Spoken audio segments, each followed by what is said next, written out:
de la alta sociedad. No se puede confiar en nadie más. Alta sociedad, basura de la alta sociedad. No se puede confiar en nadie más.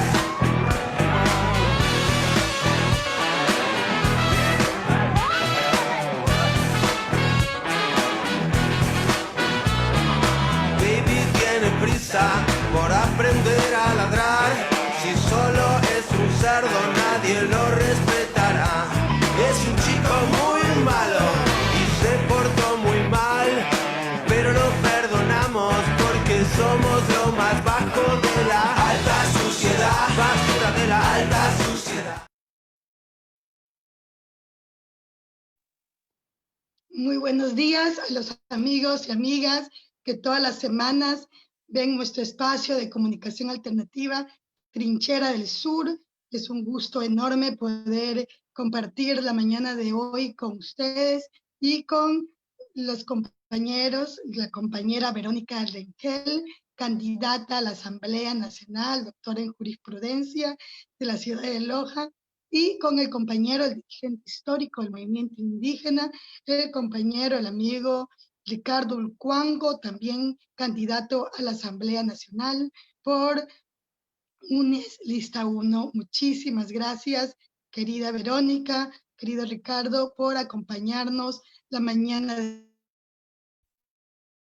de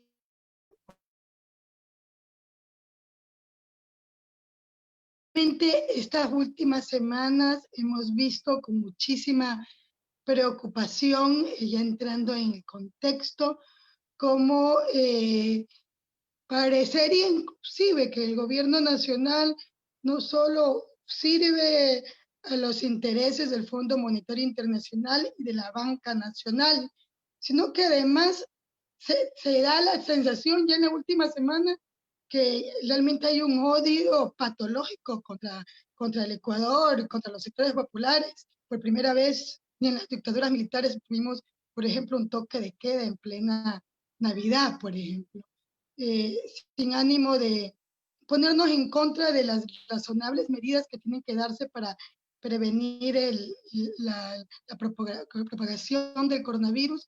Sí nos preocupa que puedan haber ciertas restricciones con el pretexto de prevenir el coronavirus para restringir la campaña electoral, para restringir la fiesta democrática en el Ecuador.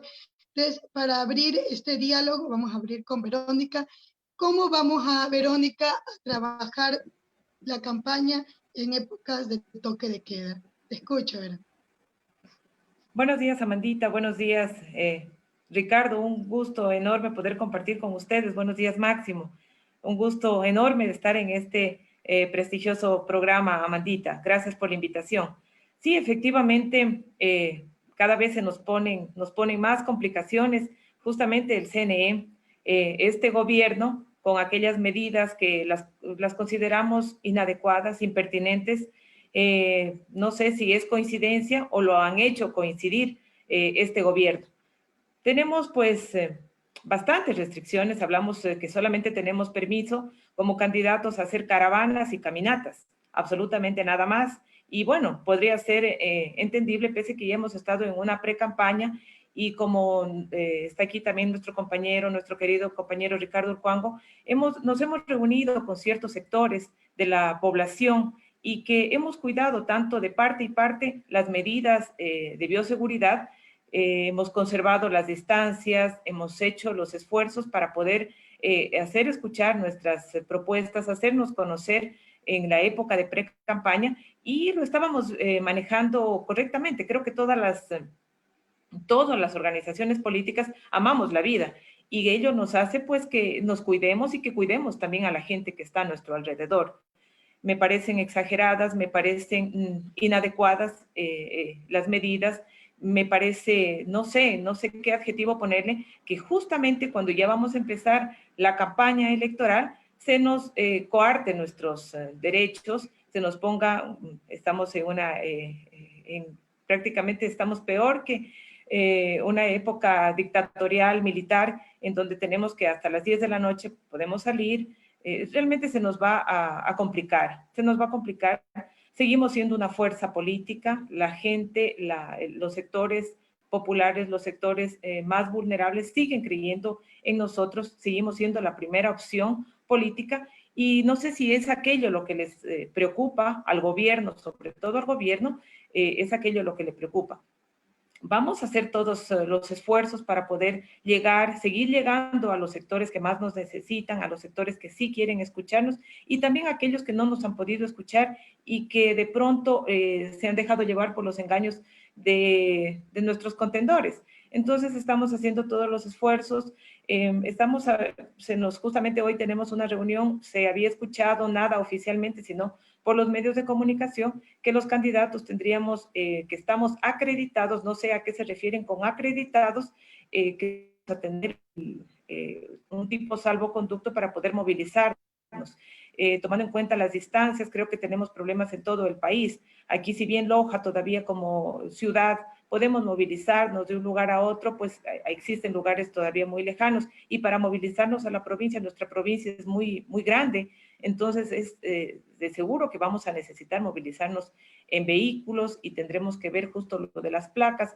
Y entonces todo aquello tendremos que hablar con nuestros jefes de campaña, con la organización mismo, con CNE, en qué consiste, cómo nos vamos a poder movilizar, porque no está nada claro, solamente nos dicen que podrán haber máximo en las caminatas, de acuerdo al número de población de un sector, hasta máximo 100 personas, mínimo 50 personas en los vehículos, máximo 50, mínimo 20. Entonces, todo aquello tenemos que saber, la movilización, cómo la vamos a poder hacer si no tenemos, hay restricciones todavía vehiculares. Entonces, pienso que todavía le falta al CNE aclararnos estas reglas para nosotros poder partir con la campaña sin mayor inconveniente, pese que ya lo tenemos, todo tenemos en nuestra contra y lo único que nos favorece son los números, lo que todavía nos sigue manteniendo como una fuerza política que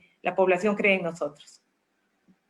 Por supuesto que sí, Verónica. Yo creo que vamos a darle 4-1 al segundo candidato que sigue al candidato al binomio de la esperanza en las encuestas. Ricardo, la misma pregunta para ti. ¿Crees que hay alguna intención de restringir la campaña electoral por parte del gobierno con esta inusuales restricciones, tomando en cuenta que ya se han visto procesos electorales en otros países y no se han dado la cantidad de restricciones como se están dando en este momento en el Ecuador? ¿Cómo vamos a trabajar la campaña con toque de queda desde tu perspectiva, Ricardo? Un poco también para que las colectivas, los colectivos que estamos colaborando con nuestro granito de arena, un poco tengamos claro cómo vamos a poder apoyar ahora con esta restricción. Bueno, Amanda, es preocupante de que el gobierno ha tomado medidas precisamente para limitar la participación del pueblo, para restringir las voces quienes de una o de otra manera quieren conocer, quieren saber del candidato Andrés Arauz mediante asambleas, mediante concentraciones. Es gravísimo de prohibir este tipo de actividades en un proceso electoral que se está viviendo. Con esto claramente se ha visto la vulneración de la democracia, vulneración de los derechos que cada ser humano, cada ecuatoriano necesita conocer, necesita saber. Pero además de eso, en esta pre-campaña que se ha venido llevando adelante de reuniones con sectores organizados, con sectores agremiados, pero al mismo tiempo con diferentes agrupaciones, tanto jóvenes como mujeres, como agricultores, como trabajadores. Ellos precisamente han estado entregando las propuestas, las sugerencias al candidato Andrés Arauz.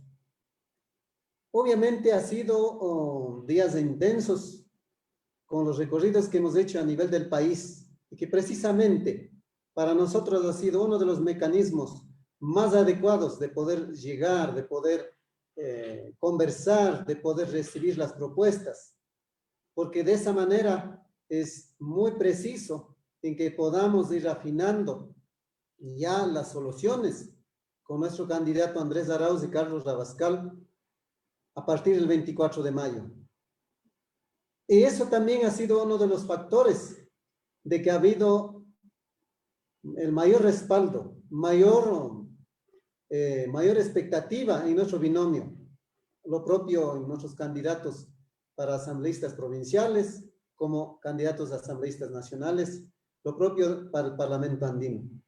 Al ver que se está, que las encuestas de ellos mismos, de la misma oligarquía, nos dan que estamos primeros, entonces han tratado de evitar para perjudicar directamente a nuestro binomio, a nuestras candidaturas. Cuando esto del decreto de emergencia que pretenden prohibir, esto, en vez de hacer esto, en vez de prohibir, pues debieron diseñar una política de defensa, una política para enfrentar la pandemia. Lamentablemente, este gobierno, como no tiene capacidad, como no tiene ni la voluntad para proteger a los ecuatorianos, simplemente trata de restringir, ¿no? Precisamente a este tema electoral. Pero también consideramos de que esto es un atropello a la democracia. Que, por cierto, los ciudadanos, al menos en el campo, no tenemos mayores complicaciones, porque nosotros, por lo más que nos pongan decretos de emergencia, nuestras asambleas, nuestros trabajos, nuestras mingas, va a continuar.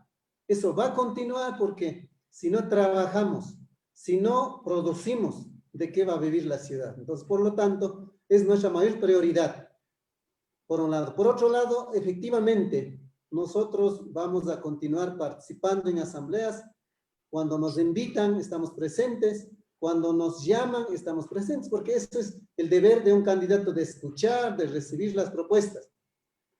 Lo que sí es preocupante, desde el gobierno, desde la oligarquía, pretenden controlar, pretenden, cuando ya sus candidatos van de picada, cuando sus candidatos no generan mayores expectativas, o cuando un candidato pretende privatizar el agua, con eso exportar el agua, entonces tratan de desde la oligarquía subir en las encuestas para perjudicar a nosotros. Entonces estamos enfrentando una persecución permanente desde el lado del gobierno, desde el lado de la oligarquía, que por fin el día de ayer, por ejemplo, el Tribunal Contencioso Electoral, al parecer que ya dejó sin efecto, digamos, todas las demandas que han estado planteando en contra de nuestro binomio.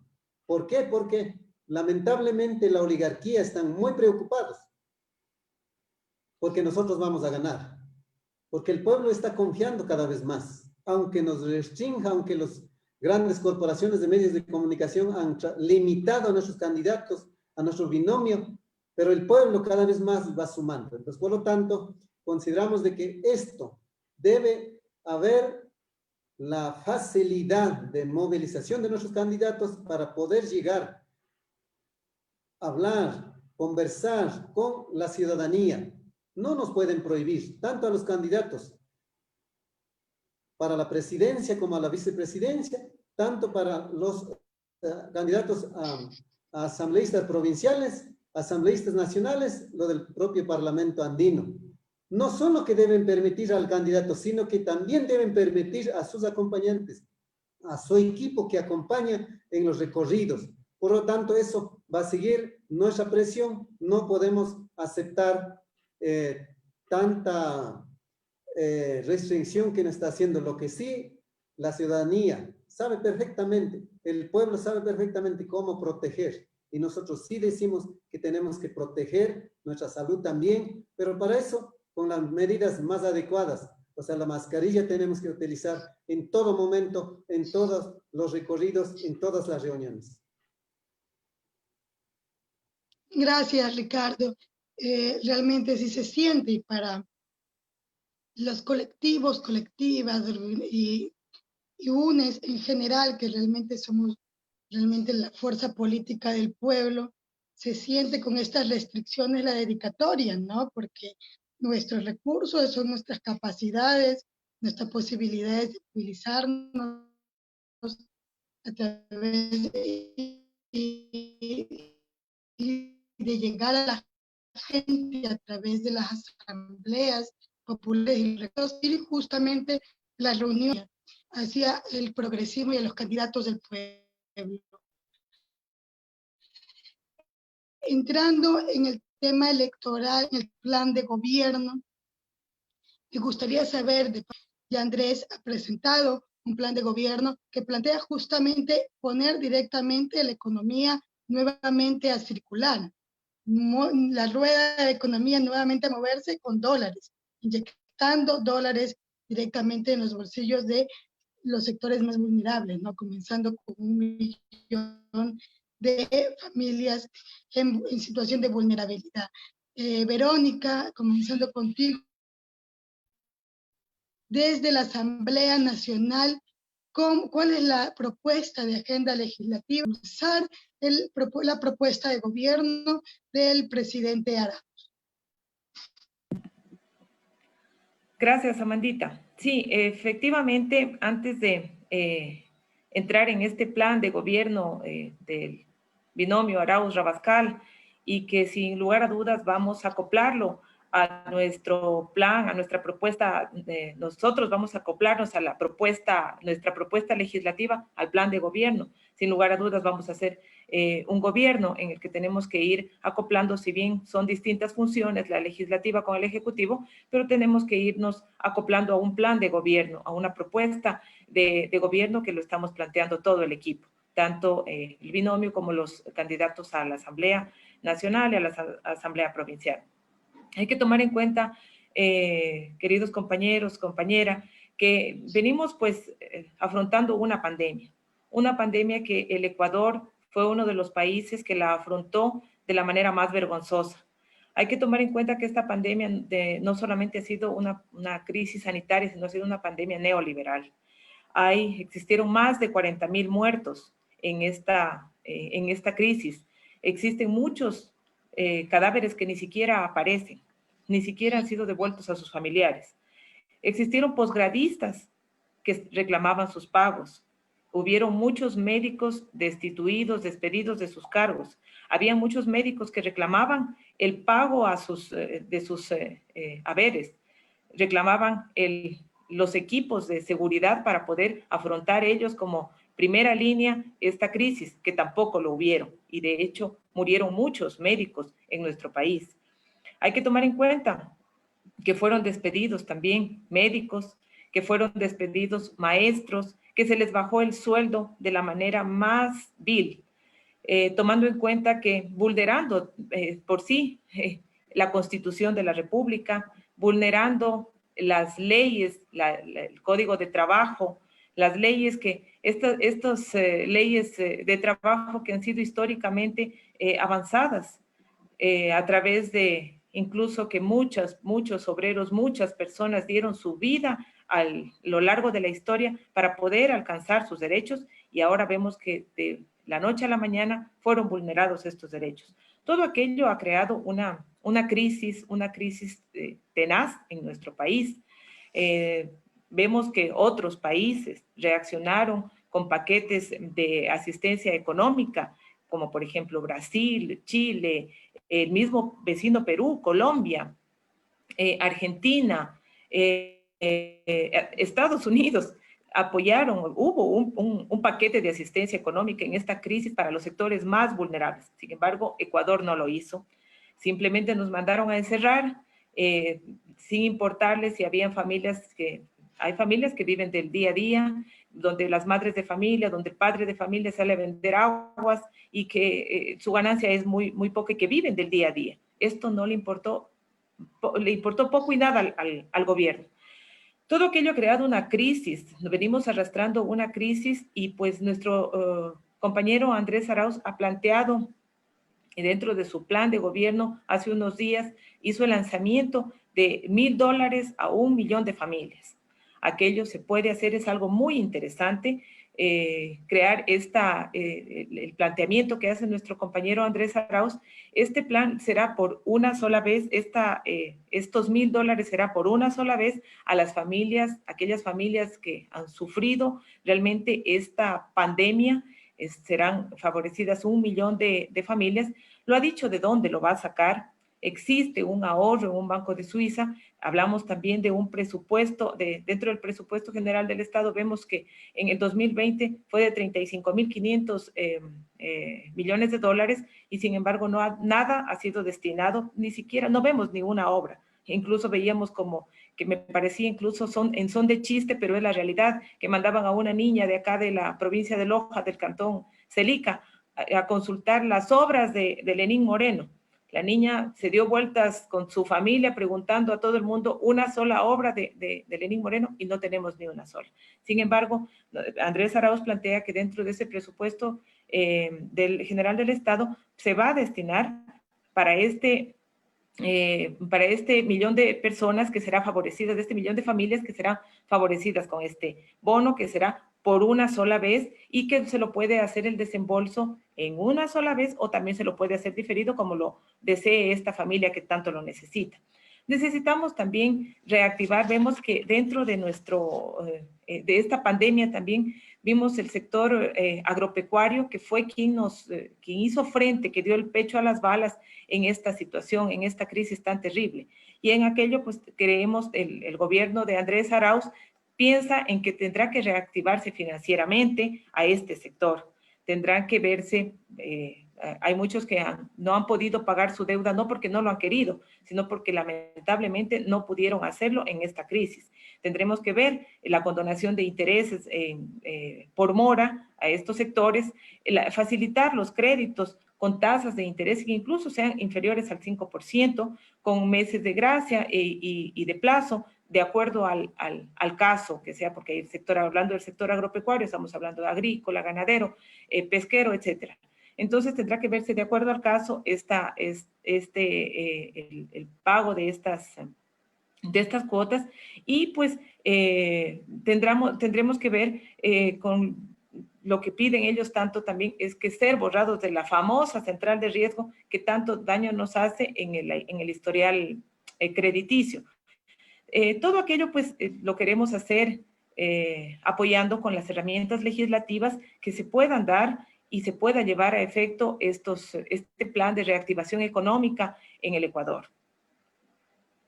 Muchas gracias, Verónica.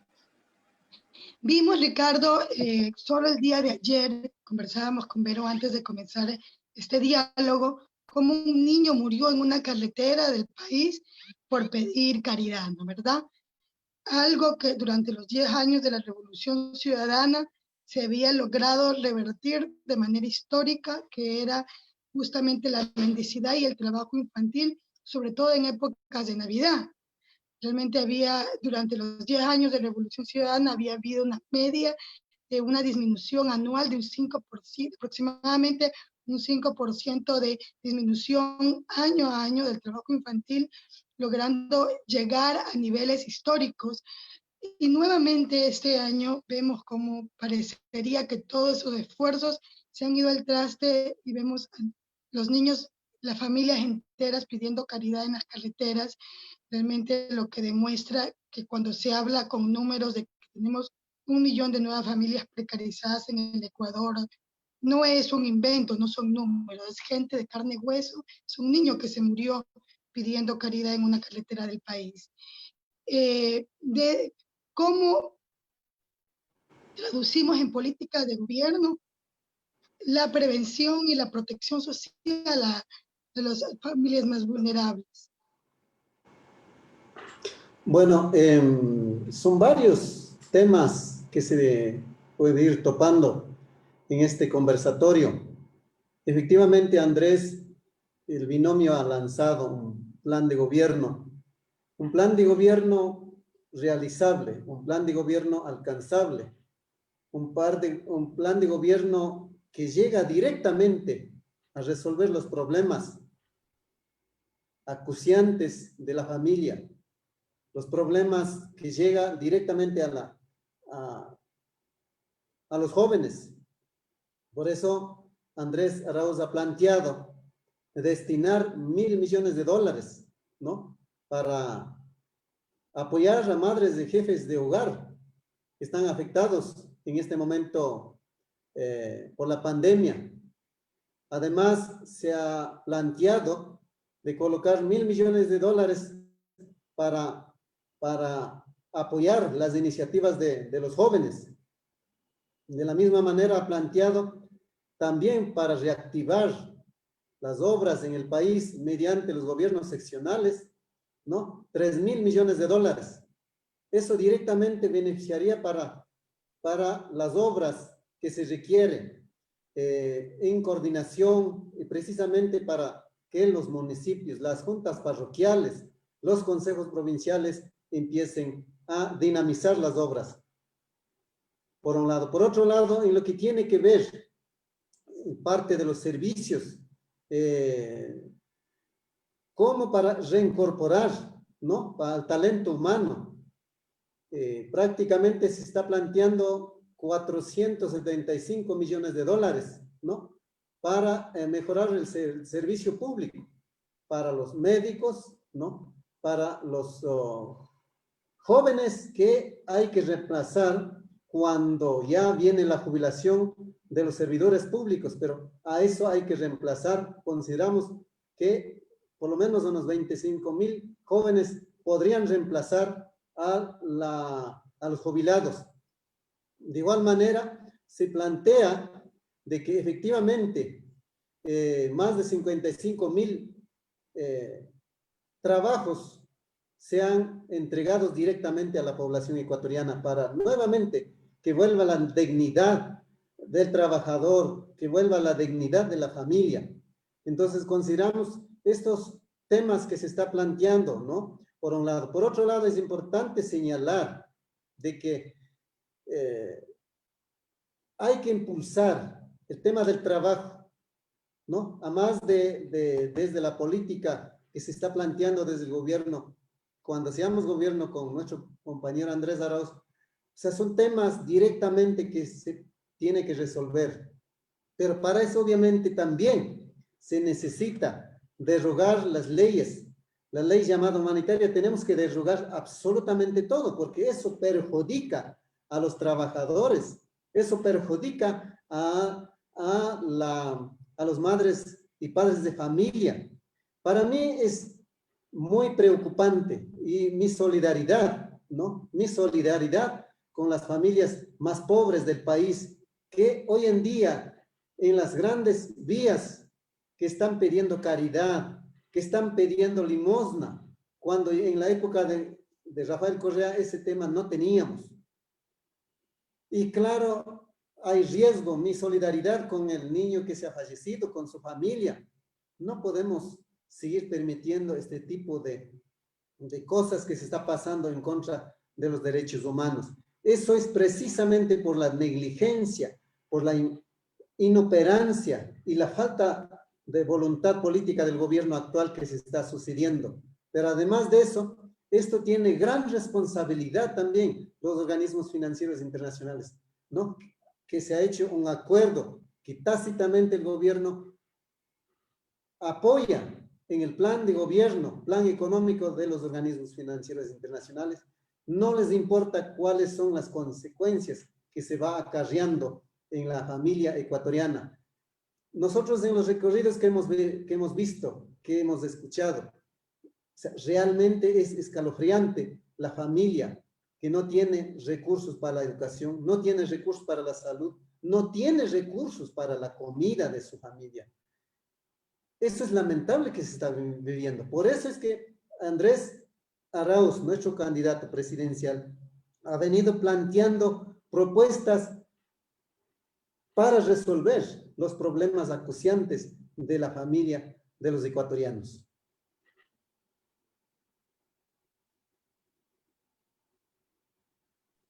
Muchas gracias, Ricardo.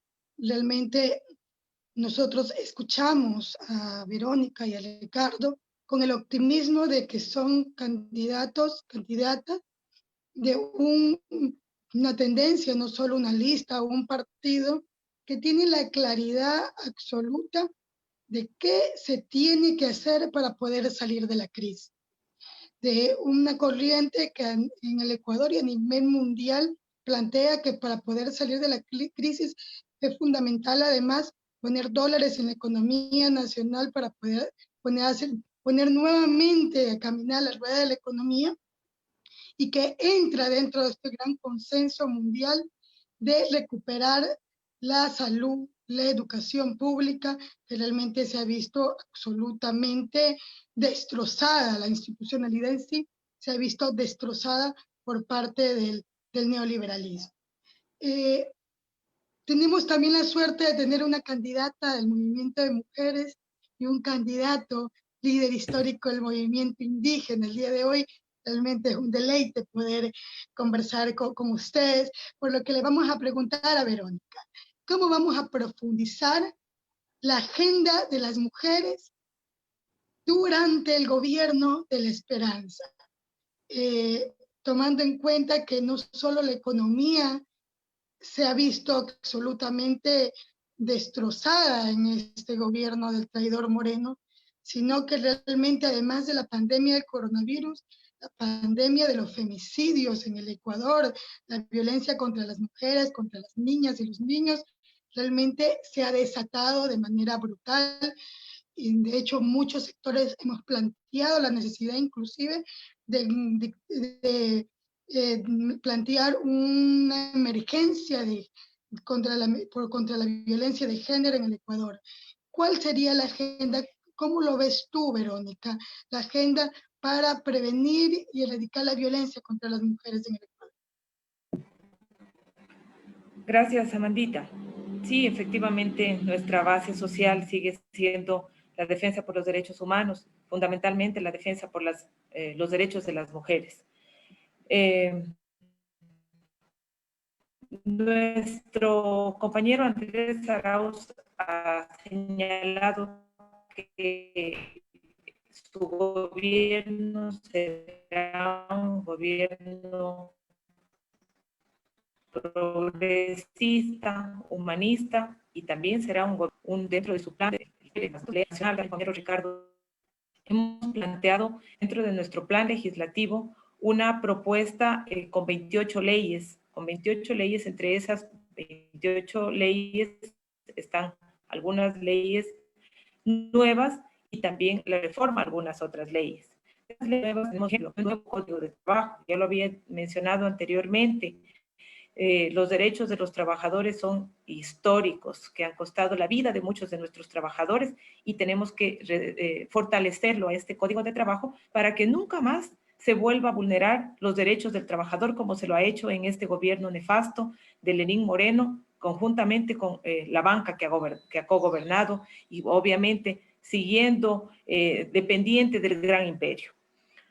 Nosotros dentro de las leyes también, dentro del plan de gobierno de Andrés Arauz, ha hablado del empoderamiento económico a la mujer.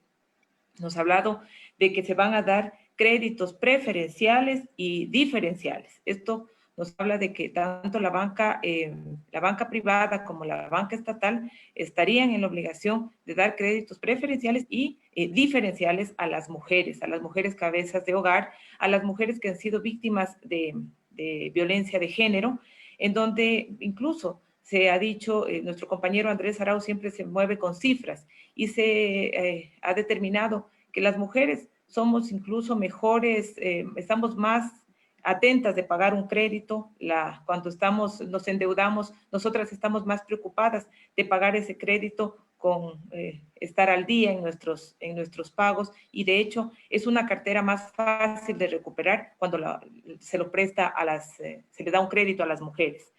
Se ha hablado pues de que las mujeres tendrán esos tipos de créditos con un bajísimo interés y con unas cuotas en que no se pueda desfinanciar esa mujer. Incluso también lo podrán hacer en forma colectiva, un grupo de mujeres que quiere ponerse un emprendimiento con garantías cruzadas y con ahí tendremos que acoplar unas herramientas legislativas para que favorezcan siempre a nuestras mujeres y que puedan reactivar su economía. Hablamos también de los derechos humanos y cuando hablamos de derechos humanos, pues hablamos de todo un conjunto. Hablamos también de las pensiones alimenticias. Muchas de las veces el padre no es que de mala gente no le está pasando la pensión a sus hijos, sino que desgraciadamente se pudo haber quedado sin trabajo. Y aquí quebranta las relaciones entre padre con sus hijos, y lo que está planteando Andrés Arauz es de que una vez que ese papá se quedó sin trabajo, no tiene trabajo, será automáticamente el juzgado que mande a la Seguridad Social para que se encargue de pagar ese mensual a los niños, de tal forma que la mamá no tiene que estar atrás del papá para que le pague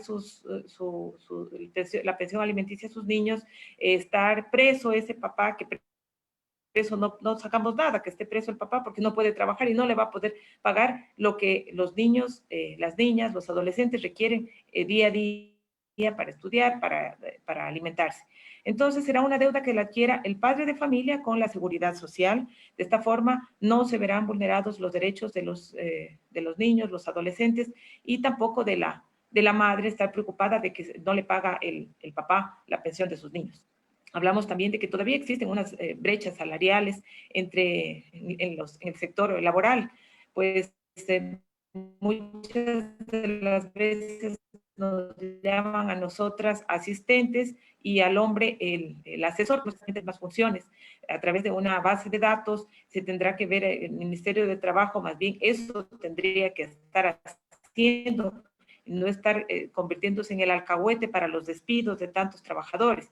El trabajo determinará qué funciones están cumpliendo y cuáles son los sueldos tanto de los hombres como de las mujeres, y con eso se ha podido incluso determinar. Siempre digo que nuestro compañero Andrés Arauz, al ser un macroeconomista, pues él siempre habla con cifras, y se ha determinado que las mujeres están siendo perjudicadas con un 25% de su salario al no pagárseles lo que les corresponde.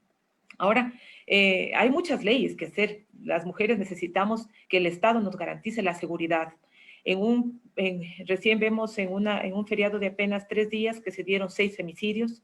Existen cifras alarmantes de más de 70,000 llamadas al ECO 911 por violencia de género, y aquello es realmente alarmante, preocupante para toda la ciudadanía. A veces no lo tomamos muy en cuenta o decimos que son temas que no tienen mayor interés, pero esto es muy preocupante. Las mujeres necesitamos salir a la calle libres, seguras, que nada malo nos va a pasar. No es, como dicen siempre mis compañeras de lucha, no es que amanecemos muertas, nos matan. Las mujeres todos los días nos acosan, nos abusan, nos violan y nos matan. Y el Estado machista, patriarcal, inhumano, no hace absolutamente nada. Y en el gobierno de Andrés Arauz vamos a hacer fuerza, vamos a hacer fortaleza, de tal forma que las mujeres, las niñas, toda la ciudadanía podamos salir libres y seguras a la calle. Hablamos, estimada Amandita, que tenemos una ley para erradicar y para prevenir y erradicar la violencia de la mujer, que fue aprobada en el 2017. Hablamos de que no tenemos institucionalidad en este país, definitivamente. En esa misma ley se habla de que el órgano rector será el Ministerio del Interior, el Ministerio de Justicia, perdón. Sin embargo, tampoco existe el Ministerio de Justicia. Hablamos de que en esa ley había dentro del presupuesto, había un presupuesto para erradicar, para prevenir la violencia a la mujer. Tampoco se nos ha quitado, este gobierno nos ha quitado ese presupuesto que teníamos. En esa ley existen 7 tipos de violencia, en el artículo 10, 7 tipos de violencia. Entre esas están la violencia física, la sexual, la psicológica, la patrimonial, la violencia simbólica, la gineco-obstetra y la violencia política. Sin embargo, de esas 7 tipos de violencia, solamente 3 de ellas constan en el Código Orgánico Integral Penal. Es decir, solamente con 3 tipos de esas violencias podemos sancionar a nuestro violentador, que es la violencia psicológica, la sexual y la física. Nosotras estamos proponiendo de que debe existir dentro del Código Orgánico Integral Penal, debe estar constando la violencia política y la violencia ginecobstétrica. Las mujeres que hacemos activismo, no solamente política partidista, sino activismo social, político, que esto es parte de la política también, somos víctimas de la violencia política. Somos víctimas en redes sociales, somos víctimas incluso de los mismos comunicadores sociales o comunicadoras sociales, que siempre decimos que nuestros enemigos no son los hombres son nuestros mejores aliados, pero es un sistema un sistema patriarcal, machista, existen mujeres todavía con conducta machista que nos violentan políticamente, y aquello debe de erradicarse por completo. Tenemos compañeras que en esto no vamos por bandos y que si son compañeras de nuestra misma organización o no, pero hemos visto a muchas compañeras, mujeres de nuestra organización, por ejemplo, Marcela Guiñaga, Gabriela Rivadeneira, nuestra compañera Lojana Verónica Arias, ha sido víctima de violencia política. Hablando de mi persona, he sido víctima de violencia política justamente en redes sociales, por personas que están frente a la comunicación social. Hemos sido víctimas de violencia política y sin embargo consta esa violencia, pero no podemos sancionar a nuestros agresores o a nuestras agresoras. En el caso de la violencia ginecobstétrica, el simple hecho de irnos a hacer un Papa Nicolau, conversaba con compañeras indígenas, con compañeras mujeres, que incluso decía una de ellas que tenía 58 años, no es madre de familia, y en el simple hecho de decir ella que es terrible irse a hacer un Papa Nicolau, que cuando ella se hace un Papa Nicolau le dice a la misma enfermera o al médico que por favor no le haga tan fuerte, y le dice, ay, pues no me venga con cosas, si usted tiene 58 años, ya no es virgen. O sea, ese tipo de violencia estamos nosotras como mujeres expuestas. Cuando vamos a parir, nos dicen una serie de vascosidad de las mismas enfermeras o el médico o la doctora al hacernos el chequeo previo para dar a luz a nuestros hijos. Entonces, todo aquello tiene que cambiar. Eso, Amandita, y hay mucho por hacer por las mujeres. Gracias. Por supuesto que sí, Verónica. Yo creo que uno de los temas que tendríamos que conversar el próximo año, inclusive lo que hablaste de violencia ginecobstétrica, es el tema que ya estaba contemplado en el Código de Salud, que fue vetado en su totalidad por el gobierno de Moreno, y que obviamente es un compromiso, ¿no? ¿Verdad? Poder desempolvarlo y poderlo aprobar en el próximo periodo legislativo. Querido Ricardo, entrando en el tema del Estado plurinacional, realmente cuando hablamos de construir una sociedad colonial y racista, estamos hablando de construir una sociedad patriarcal y colonial. ¿Cómo vamos a construir ese Estado plurinacional que realmente del que habla el artículo 1 de la Constitución, pero que ya se convierte en una realidad en el Ecuador? Te escuchamos, Ricardo.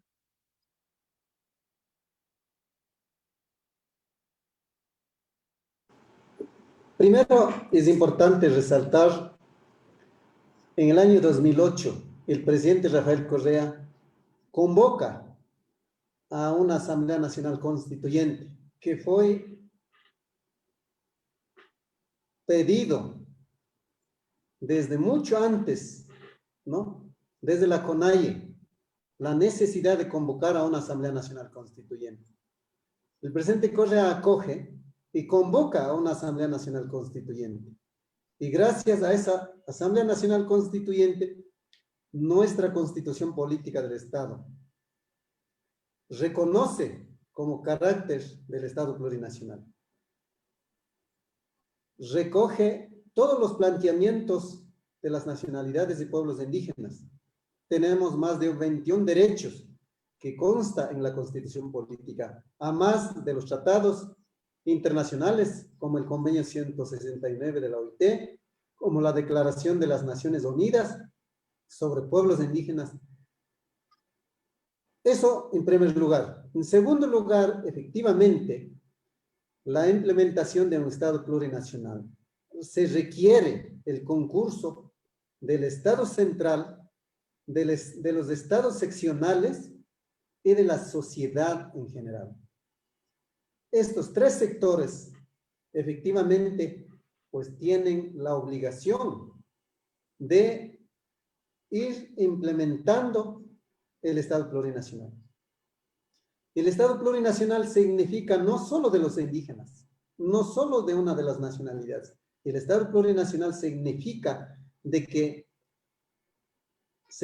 el reconocimiento tácito de diversos actores políticos, políticos territoriales, de diversas nacionalidades y pueblos indígenas, montubios, afroecuatorianos y la sociedad blanca mestiza. Ese Estado plurinacional efectivamente tiene que confluir precisamente en la redistribución de la economía del país. Tiene que confluir en la participación, en la toma de decisiones desde las nacionalidades y pueblos indígenas en el Estado.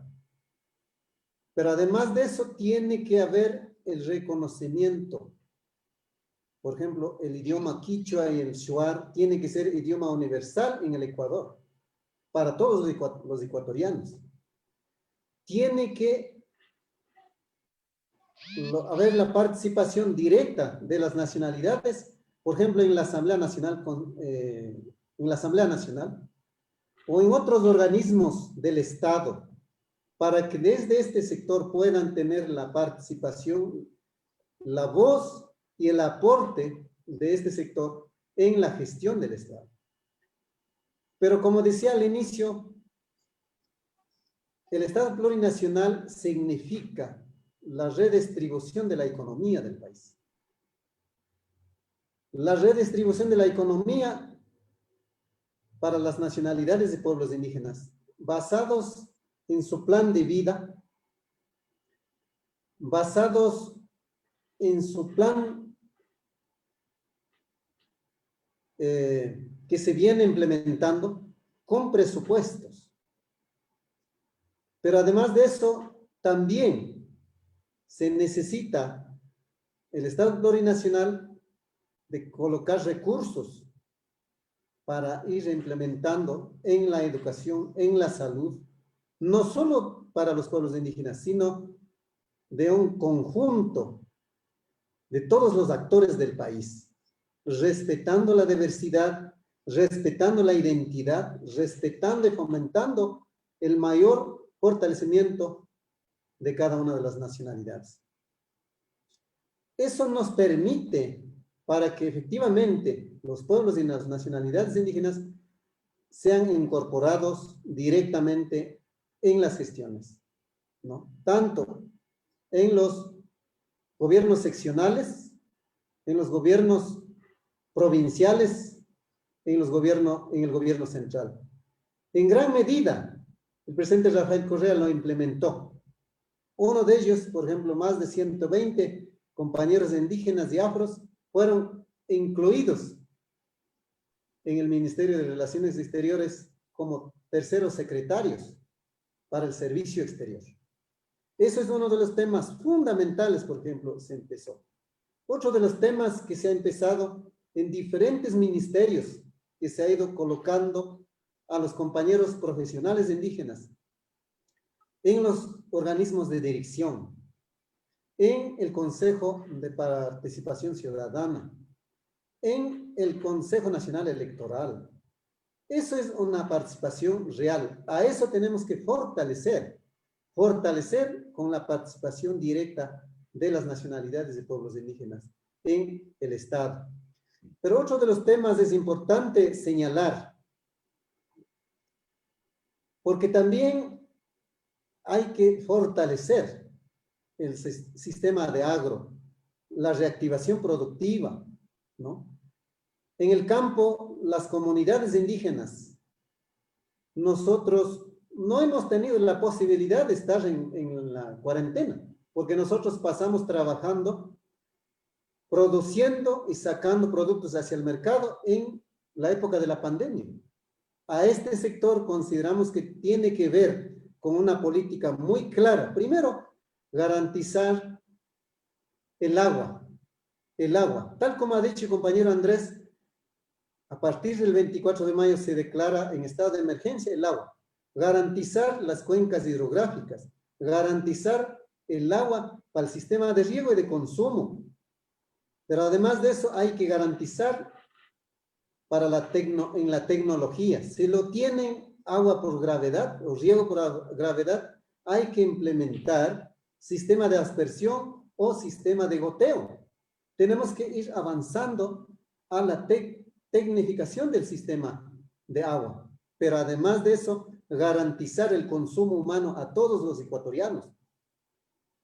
Nuestra Constitución obliga a fortalecer el sistema de administración comunitaria. En alianza también, en unos casos se puede hacer en alianza con el Estado, pero fortalecer en gran medida la administración comunitaria del sistema del agua, que ya vienen haciendo las comunidades indígenas en el país. De ninguna manera nosotros y las comunidades indígenas y campesinas del país vamos a aceptar la privatización que está pretendiendo el candidato Yacu Pérez de exportar el agua. No podemos aceptar. Las comunidades indígenas, imposible que podamos aceptar esos planteamientos que está haciendo del gobierno o del candidato de derecha de Yacu Pérez. Más bien tenemos que nosotros fortalecer el agua para todos los ecuatorianos, tanto para el riego, para el agro, para la ganadería, como también para el servicio humano. Pero también tenemos que fortalecer el agua, dotar a todos los seres vivos, ¿no?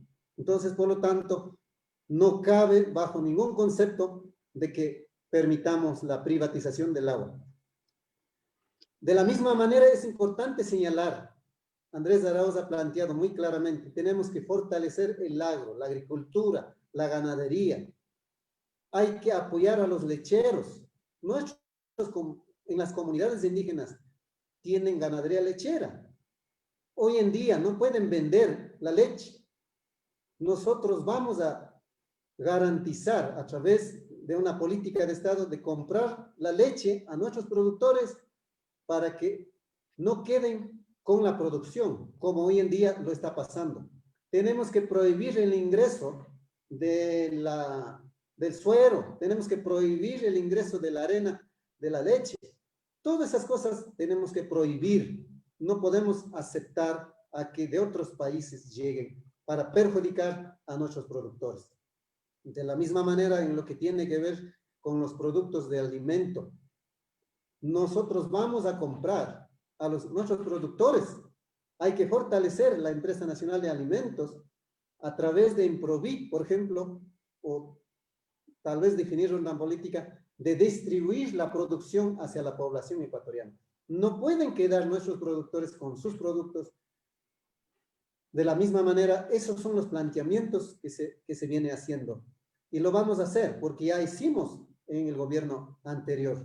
Otro de los temas es importante señalar. Hoy en día, el Internet es de servicio básico. Ya se ha vuelto un servicio básico.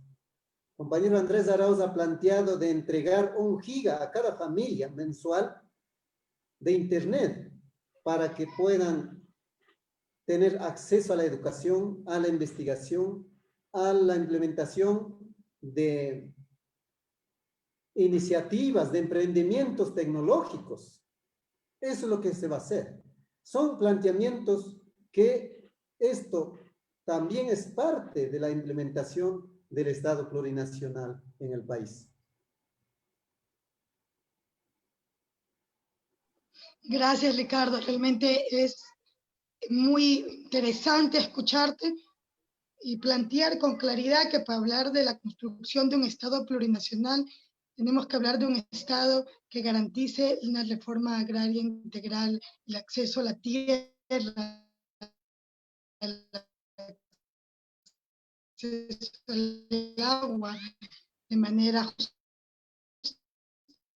para el desarrollo fundamental, donde la educación es digital, también es garantizar la profundización del Estado intercultural y comenzar a plantear y reivindicar el derecho a la salud, al agua, a la educación, como derechos y no como privilegios, que es un tema que la extrema derecha en el Ecuador, en sus diferentes representaciones, ha ido tratando de consolidar ese discurso. No hemos escuchado a Yacu hablando de la mercantilización del agua, hemos escuchado al canciller de la San Francisco de Quito hablar de que el voto tiene que ser un privilegio de los dueños de los dueños de la propiedad privada, o de que la educación es un privilegio, no un derecho, y realmente es interesante escuchar con claridad cómo el progresismo reivindica que el agua, que la tierra, que el acceso al agua, a la tierra, que la salud, la educación son derechos,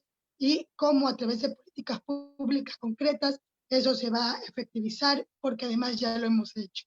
Máximo nos tiene algunos saludos de las personas que nos están siguiendo. Te escuchamos, Máximo. Sí, muchas gracias a todos los compañeros, las compañeras que nos siguen a nivel nacional. Vamos a mandar algunos saludos. Hoy estamos tratando temas muy importantes. Es importante también recoger un poco la opinión de los compas que nos miran, ¿no? Juana Marcela Miranda te manda saludos, buen día con todos. José Duque también nos manda saludos desde la ciudad de Guayaquil. Pablo Javier, saludos a Trinchera del Sur, a los panelistas. Marco Nevares dice, los defensores del agua de la provincia de Bolívar y de los ríos hablen que ya no van a tener agua si avanzan los proyectos mineros en Bolívar. Lucas Maliqueo nos manda saludos desde Bariloche, la Patagonia Argentina. Juan Enmundas Arcentales nos dice, saludos por un gobierno alternativo, progresista, a beneficio del campo y al pueblo. Patricio Morales también nos manda un saludo y nos dice, genial, las propuestas. Miguel Lanchimba, Arauz, una sola vuelta carajo, y Wendy Luces también nos manda saludos, ¿no? Entonces, a propósito de esto, queríamos más bien hacerle una pequeña pregunta al compañero Ricardo, en función de los famosos tratados bilaterales de inversión.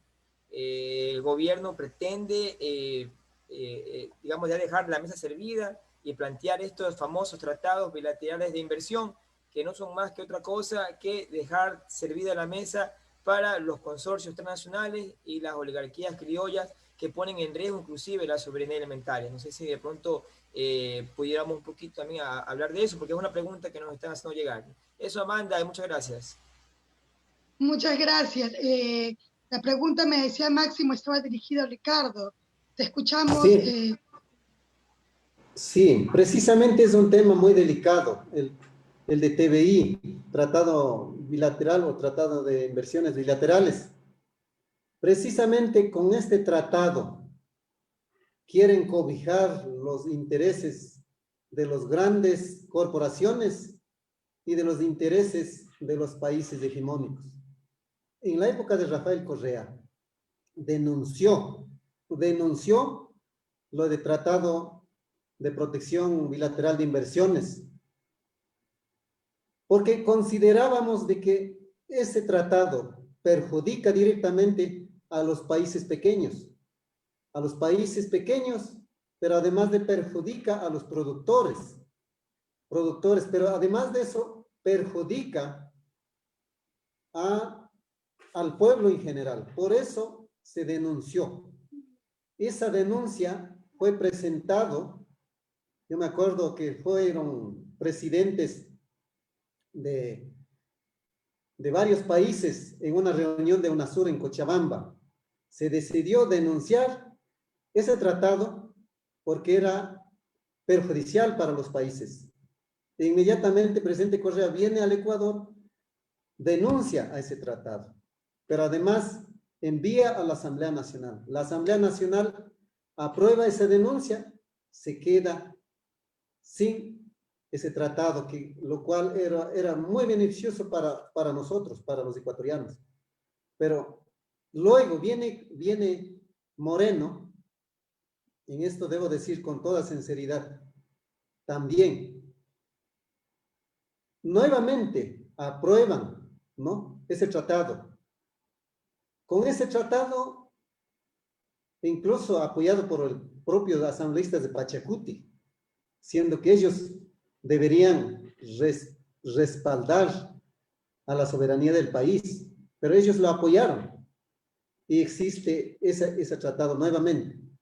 Y hoy en día, precisamente, está culminando con Estados Unidos, creo que el 31 de diciembre, se culmina en un acuerdo de protección arancelaria.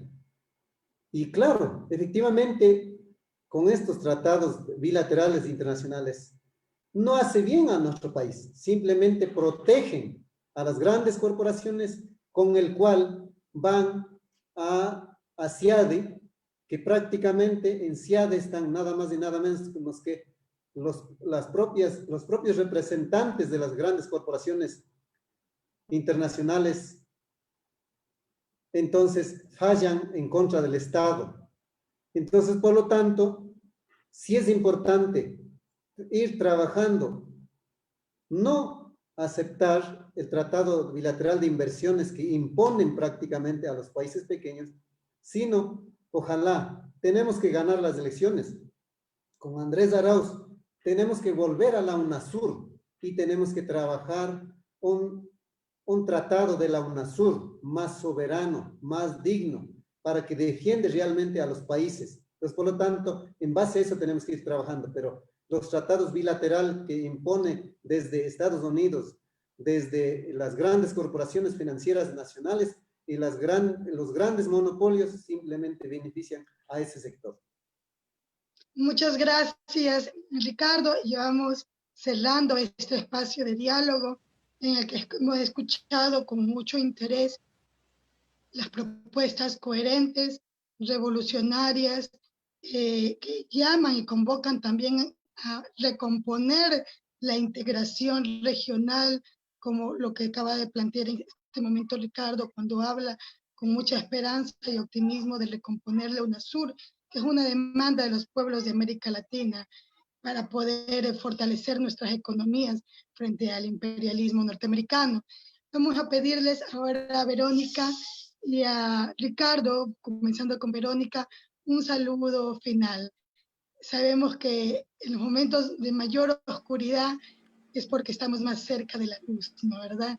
Y a pesar de que estamos viviendo tiempos muy complejos, estamos muy cerca de ese 7 de febrero, donde vamos a ganar de manera brutal en las urnas y vamos a nuevamente a reincorporar a nuestro país en la senda correcta del desarrollo. Verónica, te escuchamos. Gracias, Amandita. Centro Democrático, ahora lista 1, estamos esa fuerza progresista, estamos esa fuerza que queremos un cambio, que luchamos conjuntamente con Rafael Correa para cambiar nuestro país, lo logramos, pero en estos casi 4 años de desgobierno hemos visto que hemos retrocedido años de la historia, años de falta de derechos, de falta de bienestar, y pues nosotros ahora queremos garantizar la vida, la salud, la alimentación y la educación de todos los ecuatorianos. Queremos recuperar los derechos perdidos, ese régimen de bienestar y el sistema de seguridad social. Queremos recuperar el trabajo, el futuro y sobre todo la dignidad de todas y todos los ecuatorianos. Este 7 de febrero esperamos contar con toda esa fuerza progresista que nos dará el triunfo, así como lo dio el MAS en Bolivia, así también lo daremos en el Ecuador. Gracias, Amandita, gracias, Máximo, gracias, querido Ricardo, por haber permitido compartir con ustedes, y es un gusto enorme, un abrazo inmenso desde Loja, esta tierra del sur de la patria muy bonita. Muchas gracias, Verónica. Antes de darle paso a Ricardo, Máximo nos va a leer más saludos. Ha despertado mucho interés el diálogo de la mañana de hoy con estos queridos amigos. Máximo, te escuchamos. Sí, muchas gracias, Amanda. Bueno, seguimos con los saludos a nivel nacional. Desde Quito, Jorge Félix nos dice, saludos desde Quito, el 2021, todo en plancha, lista 1. Pilar Muecay, una queridísima amiga, nos manda un saludo. Un saludo desde la comuna San Pablo de Santa Elena. Gracias por estas jornadas. Y Katia Armijos Arrobo nos dice todo uno y todo el apoyo para nuestros futuros asambleístas. Continuamos, Amanda.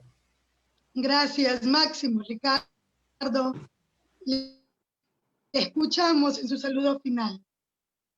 Bueno, es una alegría compartir este panel a través del cual poder hacer conocer el programa, el plan de gobierno, que son mucho en diferentes áreas, político, económico y social, pero en esta vez hemos topado un tema muy puntual en lo que tiene que ver de la reactivación de la economía.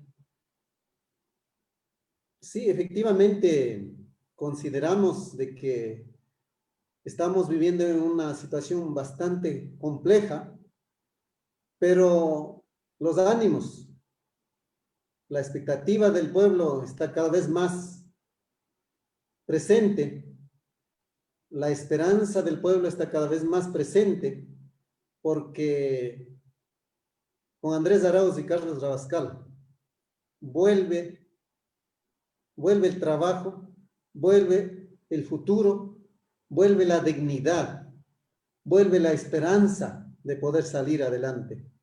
Por eso invito a todos, porque votemos todo uno por todos. Y solamente así podemos nuevamente retomar lo que el pueblo en este momento está desesperado. Con esto agradezco a Amanda, agradezco a Max y a Verónica de haber tenido el privilegio de esta mañana de poder compartir algunos temas. Ojalá esto no sea la última, sino cómo poder ir compartiendo muchas propuestas que desde el lado legislativo que podemos tener, que desde el lado de la fiscalización que tenemos. Así que para nosotros será muy importante de contar con ustedes y llegar al pueblo, no solo ecuatoriano, en el exterior, que nos escuchan nuestros compatriotas en el mundo. Así que muchísimas gracias, que tengan una feliz Navidad y un próspero año nuevo. Muchas gracias. Muchísimas gracias, Ricardo. Y justamente como Trinchera del Sur estamos trabajando en hacer más transmisiones durante la campaña para poder ir poniendo nuestro granito de arena para lograr que el mensaje del progresismo llegue a la mayor cantidad de personas que podamos. Estamos planificando unas asambleas populares con transmisión en vivo, más entrevistas durante el calendario electoral, justamente para no dejarnos de un sistema que trata de alguna manera restringir esta fiesta democrática. Nosotros, con nuestra alegría, con nuestro optimismo, con nuestros recursos más humanos que materiales, vamos a resistir desde nuestra trinchera del sur para poder lograr todos juntos y juntas ese gran objetivo que es que le torne la alegría y que le torne el bienestar a nuestros pueblos, a las niñas, niños, mujeres, campesinas, a todos y a todas.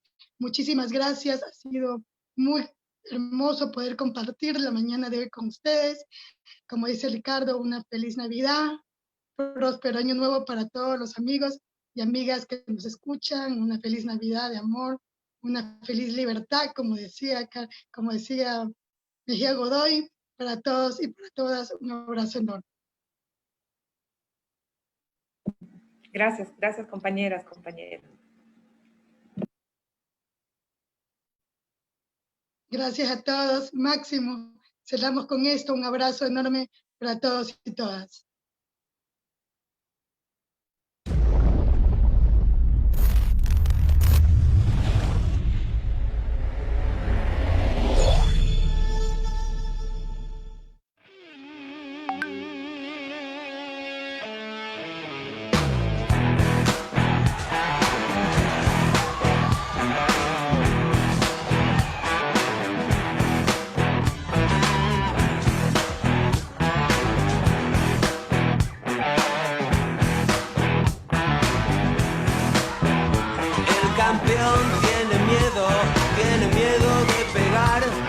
se quiere romper las manos porque tiene que cantar el ritmo del protector bucal, el bombo de la ciudad.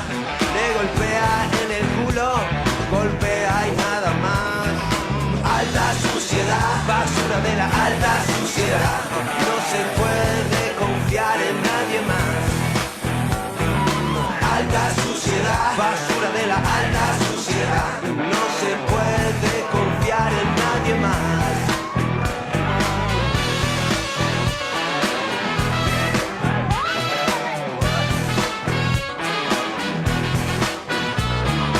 Baby tiene prisa por aprender a ladrar. Si solo es un cerdo nadie lo respetará. Es un chico muy malo y se portó muy mal, pero lo perdonamos porque somos lo más bajo de la alta suciedad, basura de la alta suciedad.